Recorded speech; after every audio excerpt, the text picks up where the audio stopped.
What makes the Steelers so good at blocking kicks?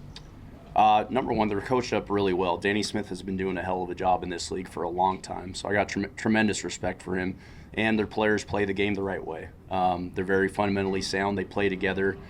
They play with purpose, and obviously, like you guys know, they've been able to pressure and block kicks very well. So again, tremendous respect for them, tremendous challenge for us this week.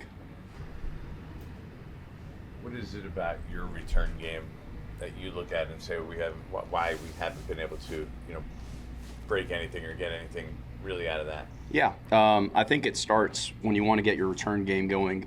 You got to hold up on the perimeter, number one, to knock a hole in it. And when I say knock a hole in it, you got to get your return game started. So when you're talking about punt return, that's the first priority, is we got to improve on the perimeter. The second thing, based off of a certain situation in the game, down and distances, there's certain things that we may feel more inclined to do based off of pressuring or return. In some cases, you may get a return out of a pressure. You may get no return out of a pressure. But the number one thing is we got to improve in terms of our perimeter play, and then our guys have to do a better job of sticking and staying on their blocks for a longer period of time. The nature of any punt play, it's really the toughest 7 to 10 seconds of any football play. I mean, it's so long when you think about what you're asking your return team to do and what you're asking your punt team to do. At one point, you don't have the ball. So you got to make sure you're playing defense first, all right, because you don't want to give up a fake. And at another point, you're getting the ball. So it's that transitional period where it is a long time to do right. So we got to put our guys in better position. That starts with me in practice in terms of feeling what that length of a play feels like to be able to execute the early down part of it and the later down part of it.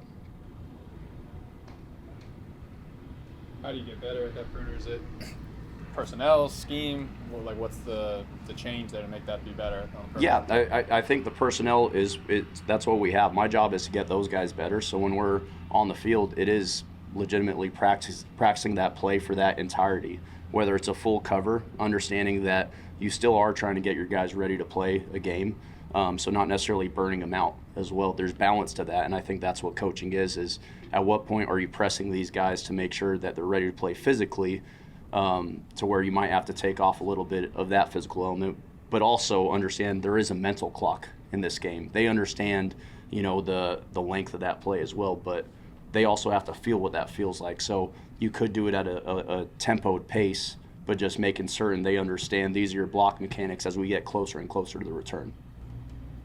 How's Graham doing?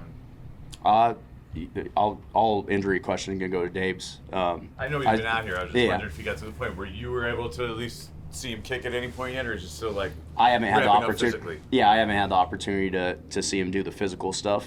My focus has been on our guys. I see Graham around. He's got a smile on his face, and I know he's chomping at the bit to get ready to get going again.